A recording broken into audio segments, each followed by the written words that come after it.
La communauté musulmane de Côte d'Ivoire est en deuil. Le dimanche 17 mai 2020 et après une semaine d'hospitalisation pour avoir contracté la Covid-19, Cheikh Boakari Fofana, photo, a rendu l'âme à l'âge de 77 ans.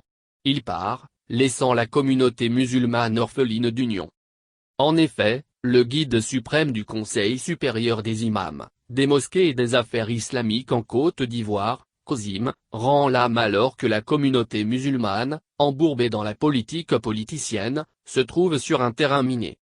Pourtant, c'était pour vaincre l'hydre de la politique, alors que le Conseil supérieur des imams, Kozim, était en agonie, que le clash a eu lieu en 1993, sous Félix Houphouët-Boigny.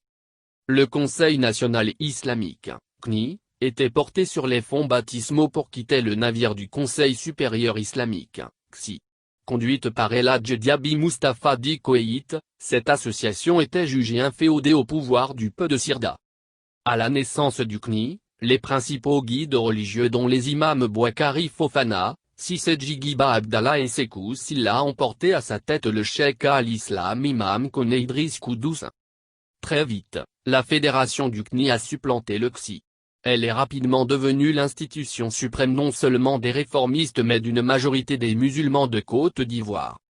Mais des dissensions, appuyées sur des querelles de leadership et des problèmes de personnes, vont clairement apparaître et opposer les membres du CNI.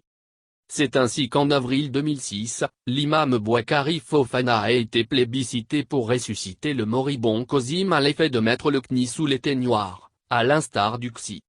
Et c'est pour être la seule instance suprême et la seule autorité spirituelle de la communauté musulmane de Côte d'Ivoire que le Conseil supérieur des imams, né en 1987, deviendra, le 17 juin 2019, le Conseil supérieur des imams, des mosquées et des affaires islamiques en Côte d'Ivoire en gardant le même sigle Kozim. En réalité, la crise politique, qui a secoué le pays, est passée par là. Elle a provoqué irrémédiablement la fracture, qui est devenue rupture, au sein des musulmans entre deux tendances antagonistes qui n'ont cessé de se regarder en chiens de faïence. D'une part, le CNI et Idriss Koudous.